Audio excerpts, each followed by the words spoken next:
మన ప్రభువైన యేసుక్రీస్తు మధురమైన నామంలో మీకు శుభాకాంక్షలు. మన జీవితంలో కష్టాలు వచ్చినప్పుడు నిజంగా దేవుడు మనతో ఉన్నాడా లేడా అని ఎప్పుడైనా అనిపించిందా? మనలో చాలా మందికి ఆ అనుభవం ఉంటుంది. అయితే ఈరోజు వాక్యంలో నుంచి మనం ఒక చాలా ముఖ్యమైన పాఠాన్ని నేర్చుకోబోతున్నాం. అసలు దేవుణ్ణి శోధించడం అంటే ఏమిటి, అలా కాకుండా కష్ట సమయాల్లో ఆయనపై విశ్వాసం ఎలా ఉంచాలి అనే దాని గురించి మనం లోతుగా తెలుసుకుందాం. ఈ మాటలు వినడానికి చాలా బలంగా ఉన్నాయి కదండి. ఇది కేవలం ఒక సలహా కాదు, ఇది మోషే ద్వారా ఇజ్రాయేలీయులకివ్వబడిన ఒక గట్టి హెచ్చరిక. ఇంతకీ ఆ మస్సాలో ఏం జరిగింది? ఎందుకంత తీవ్రంగా హెచ్చరించాల్సొచ్చింది? వాళ్లు చేసిన ఆ పొరపాటు నుండి మనం నేర్చుకోవాల్సిన విలువైన పాఠమేంటో ఇప్పుడు చూద్దాం. సరే, ఈ హెచ్చరిక వెనుక ఉన్న అసలు కారణమేంటో అర్థం చేసుకోవాలంటే మనం కొంచెం చరిత్రలోకి వెనక్కి వెళ్లాలి. ఐగుప్తు బానిసత్వం నుండి ఇశ్రాయేలీయులు అద్భుత రీతిలో విడుదలైన తర్వాత వారి ప్రయాణాన్ని ఒక్కసారి గుర్తు చేసుకుందాం. అప్పుడు దేవుడు వాళ్ల కోసం చేసిన గొప్ప కార్యాలేంటో చూద్దాం. ఈ టైంలైన్ను ఒకసారి చూడండి. మొదట ఐగుప్తులో 100 సంవత్సరాల బానిసత్వం నుండి గొప్ప విడుదల. ఆ తర్వాత కళ్ల ముందే ఎర్ర సముద్రం 2 పాయలుగా విడిపోవడం, వాళ్లు దాన్ని దాటడం, ఆకలితో ఉన్నప్పుడు ఆకాశం నుండి నేరుగా మన్నా కురవడం. అంటే వాళ్ల ప్రయాణంలో ప్రతి అడుగులోనూ దేవుని నమ్మకత్వం, ఆయన అద్భుతాలు స్పష్టంగా కనిపిస్తున్నాయి. కాని వాళ్లు రెఫిదేము అనే ప్రాంతానికి చేరుకున్నప్పుడు వారి విశ్వాసానికి అసలైన పరీక్ష ఎదురైంది. ఒక్కసారి ఊహించుకోండి, చుట్టూ ఎడారి, దాహం వేస్తోంది, కాని తాగడానికి చుక్క నీరు లేదు. అది ఎంత భయంకరమైన పరిస్థితో! ఇశ్రాయేలీలకు రెఫిదీములో సరిగ్గా ఇదే ఎదురైంది. ఇన్ని అద్భుతాలు చేసిన దేవుడు ఈ ప్రాథమిక అవసరాన్ని తీరుస్తాడా లేదా అన్నది వాళ్ల ముందున్న ప్రశ్న. మరి వాళ్లేం చేశారు? ప్రార్థించారా?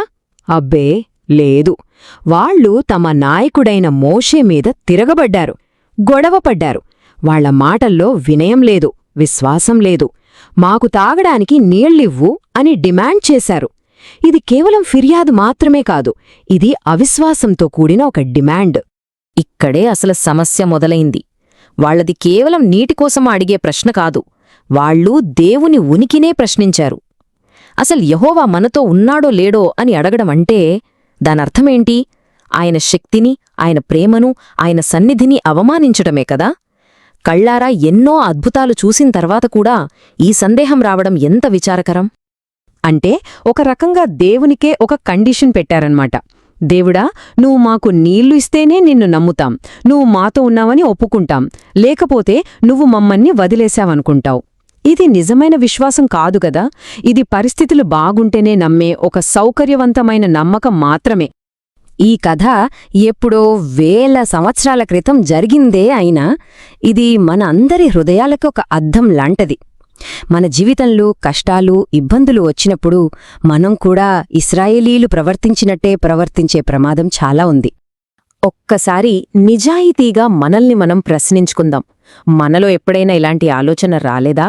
దేవుడు నన్ను నిజంగా ప్రేమిస్తే నా ఈ కష్టం ఎందుకు తీర్చడం లేదు, నా ఈ అనారోగ్యం ఎందుకు బాగుచేయడం లేదు అని అడగడమంటే దాని అర్థం మనం దేవుని ప్రేమకు మన పరిస్థితులతో మార్కులు వేస్తున్నట్టే కదా. మరి ఈ రోజుల్లో మనం దేవుణ్ణి ఎలా శోధిస్తున్నాం? కొన్ని ఉదాహరణలు చూద్దాం. మన కష్టాలు వెంటనే మనం చెప్పిన టైంకి తీరిపోవాలని డిమాండ్ చేయడం ద్వారా, నమ్మడానికి ముందు ఏదైనా ఒక అద్భుతం, ఒక సూచన జరగాలని అడగడం ద్వారా, ఇంకా దారుణంగా ఈ తప్పు చేస్తే దేవుడు నన్ను ఏం చేస్తాడో చూద్దాం అని తెలిసి పాపం చేయడం ద్వారా కూడా మనం ఆయనను పరీక్షిస్తున్నట్టే. మరి దీనికి సరైన మార్గం ఏంటి? కష్టాలు వచ్చినప్పుడు మనం ఎలా స్పందించాలి? ఇశ్రాయేలీయులు ఆ పరీక్షలో విఫలమయ్యారు. కాని మనకు ఒక పరిపూర్ణమైన మాదిరి ఉంది. ఆయనే యేసుక్రీస్తు. ఆయన చూపిన మార్గాన్ని చూద్దాం. అపవాది యేసుప్రభు దగ్గరకు వచ్చి, నువ్వు నిజంగా దేవుని కుమారుడివైతే ఈ దేవాలయంపైనుంచి కిందికి దూకు, దేవదూతలు నిన్ను పట్టుకుంటారు కదా అని శోధించాడు. అంటే నీ తండ్రి ప్రేమను నువ్వు పరీక్షించు అని చెప్పాడు. కాని యేసుప్రభు తండ్రిని పరీక్షించడానికి నిరాకరించి వాక్యంతో గట్టిగా సమాధానమిచ్చారు. నీ దేవుడైన యెహోవాను శోధించవద్దు అని వ్రాయబడి ఉంది. ఇది సంపూర్ణ విశ్వాసానికి గొప్ప ఉదాహరణ. ఇక్కడ చూడండి, మన ముందు 2 దారులు చాలా స్పష్టంగా ఉన్నాయి. ఒకటి శోధించే మార్గం, అంటే షరతులు పెట్టడం, సందేహంతో డిమాండ్ చేయడం, నా ఇష్టమే జరగాలి అనుకోవడం. రెండోది విశ్వాస మార్గం, అంటే ఎలాంటి షరతులు లేకుండా నమ్మడం, వినయంతో ప్రార్థించడం, దేవుని చిత్తానికి లోబడటం. మనం ఏ మార్గాన్నెంచుకోవాలి? మనందరి జీవితాల్లో కూడా ఇలాంటి అరణ్యాలు ఉంటాయి. అవి ఆర్థిక ఇబ్బందులు కావచ్చు, అనారోగ్యం కావచ్చు, కుటుంబంలో సమస్యలు కావచ్చు. అలాంటి సమయాల్లో మనం శోధించే మార్గాన్ని కాకుండా విశ్వాస మార్గాన్ని ఎలా ఎంచుకోగలం? ఇక్కడ 3 ప్రాక్టికల్ విషయాలు చూద్దాం. మొదటిది, గతాన్ని గుర్తుంచుకోండి. దేవుడు మన జీవితంలో గతంలో ఎన్నిసార్లు కాపాడాడో, ఎలా నడిపించాడో గుర్తు చేసుకోవాలి. రెండోది, ఫిర్యాదు చేయడానికి బదులుగా ప్రార్థించాలి. మన భారాన్ని, మన బాధను ఆయన పాదాల దగ్గర పెట్టాలి. మూడోది, స్తుతించాలి. పరిస్థితులు ఎలా ఉన్నా ఆయన మంచితనాన్ని, ఆయన నామాన్ని స్తుతించే శక్తినివ్వమని అడగాలి.